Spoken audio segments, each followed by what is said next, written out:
observers, just coming at you real quick this morning with a few updates on the market. Also want to discuss a couple things that are going to be happening in 2020 that you should be aware of so that you can better prepare and make wise trades throughout the end of the year.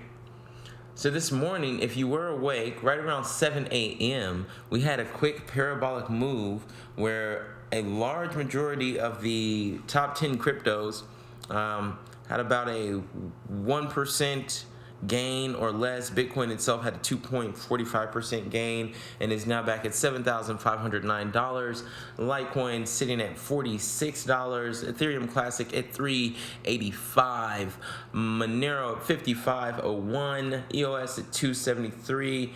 Ethereum at $149.87. That is hard to see, folks, but a great buying opportunity. XRP is at 0.22, and Stellar Lumen's barely hanging in there at 0.0562. Hey, again, buy you some cheap crypto. If you had bought some cheap crypto last night, you could have potentially made upwards of a 2.45% return on your investment already. Let's talk about some of the things that are going to be occurring in 2020 that you can expect to affect the cryptocurrency market and perhaps make you some money. The halvening.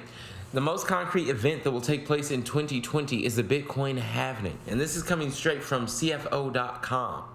The Bitcoin halvening in May, which will reduce the number of Bitcoins rewarded for successfully mining a block in the digital ledger by half, from 12.5 to 6.25 BTC.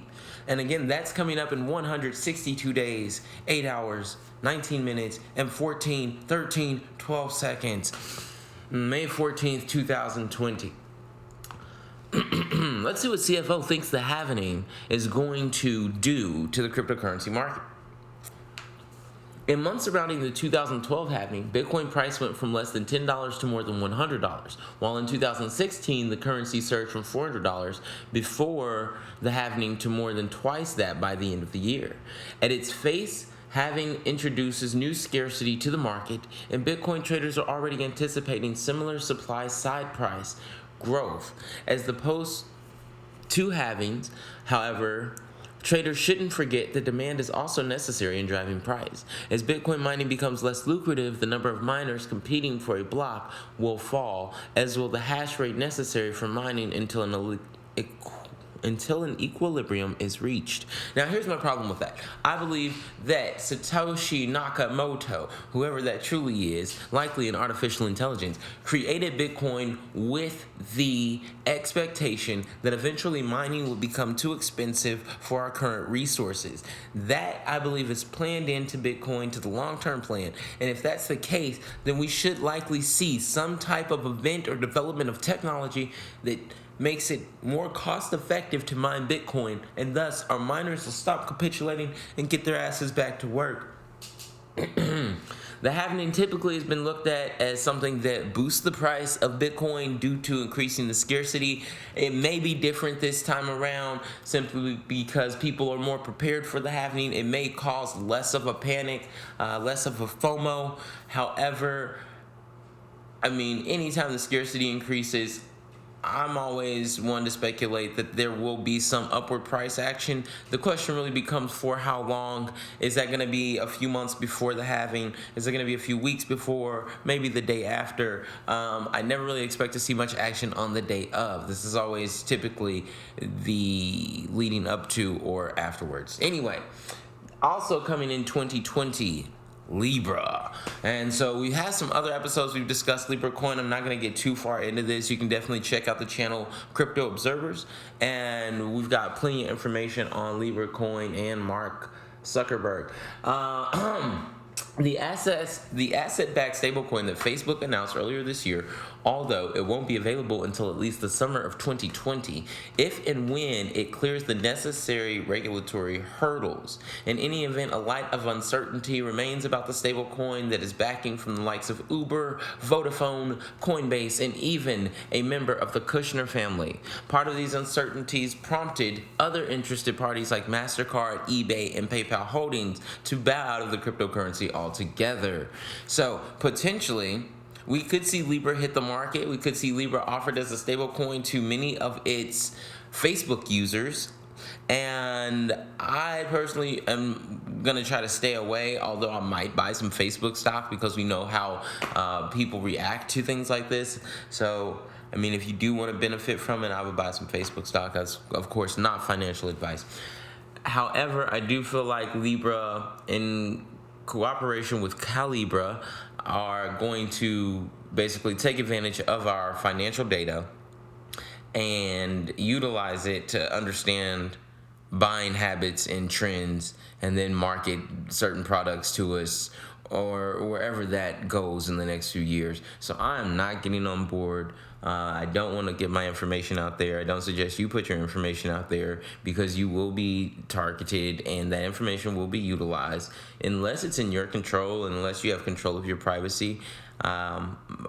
Giving out your information like that, your wallet, giving access to your wallet to Facebook is not a good idea. So another thing coming in 2020, we're going to have more federal regulation. Of course, the government scrutiny is ultimately a large missing piece of the puzzle. 2019 revealed a growing awareness on the part of federal agencies that cryptocurrency and technology in general is becoming less a component of society and more of the core element of it. The Federal Reserve revealed recently the U.S. Central Bank is mulling over a potential digital analog for the greenback. Meanwhile, the Internal Revenue Service has firmed up its guidance on reporting cryptocurrency transactions for the coming tax season. So, ladies and gentlemen, they're telling us two things here. One, they're telling us the IRS is going to be on our asses come 2020 tax time about our 2019 cryptocurrency purchases and sales. Also, there was a quick line thrown in there. I'm going to go back over that. The Federal Reserve recently revealed the U.S. Central Bank is mulling over a potential digital analog for the greenback. That means that they are looking into and considering a cryptocurrency for the United States dollar. This is an article from Markets.Business Insider. The Federal Reserve is looking into developing a digital currency in the U.S. Powell confirms. U.S. central bankers have explored the possibility of developing a digital currency that would be directly available to businesses and households. We have assessed and we continue to carefully analyze the costs and benefits of pursuing such an initiative in the U.S., Federal Reserve Chairman Jerome Powell wrote in a letter to lawmakers this week. In September, Reps French Hill and Bill Foster said the central bank should consider a U.S.-backed cryptocurrency to remain competitive. So listen to the news, ladies and gentlemen. It's in the water. It is on its way. Cryptocurrency adoption is happening all around you every day. Do not be ignorant to that. Do not ignore the signs. If the United States were to create its own cryptocurrency and follow in the footsteps of China or some of these other countries, we could potentially see mainstream adoption like that. So continue to hodl, continue to build that bag. We'll also see the market consolidate in 2020. There are over 2,300 coins. Unfortunately, fewer than a third of those coins trade more than $100,000 of volume in a day. Meanwhile, more than a third are valued at less than a tenth of a penny. The result is that there are more coins in the cryptocurrency market now than ever before, but the total amount of capital has flatlined throughout 2019. While a potential upswing in cryptocurrency interest from mainstream finance might contribute to a subsequent increase of capital, it is unlikely to trickle down to the very smallest coins. So we've talked about this in other episodes. Brad Garlinghouse has mentioned this. A lot of other prominent figures in the cryptocurrency space have mentioned this. We are going to see 90% of cryptocurrencies go to zero. They are simply going to be gone, done, out of here. Once this market is turned long term and we're actually filling this thing out and we're understanding it and people are getting on board, we are not going to see over 3,000 coins in the marketplace. That shit's over and done with, and it's going to be out of here, I assure you. Crypto and fintech hook up. And honestly, ladies and gentlemen, this is the point. This is what we're all here for. The overarching theme of all these trends is that cryptocurrency is growing up, becoming mainstream, and finally finding actual use cases instead of just hypothetical ones. For instance, Libra. With the introduction of Libra, the problem isn't explaining why cryptocurrency will be valuable and necessary soon, but making it valuable and necessary now, do or die. There are obviously questions about how transactions will be implemented across any array of ledgers or how anonymized transactions can be regulated.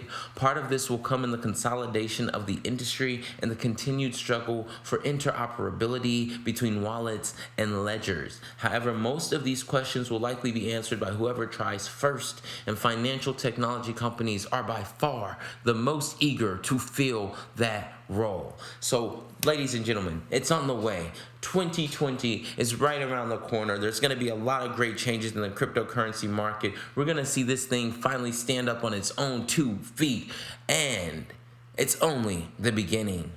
So again, the happening, Libra, the Federal Reserve getting more involved in cryptocurrency, the market consolidating, and a lot of these coins getting out of here. Crypto and fintech becoming one in the same. I hope you're ready. I'm ready. Keep your eyes on this market. We're always watching. And that's why we're the Crypto Observers. Keep observing. Like and subscribe. Join the channel. We'll talk next time.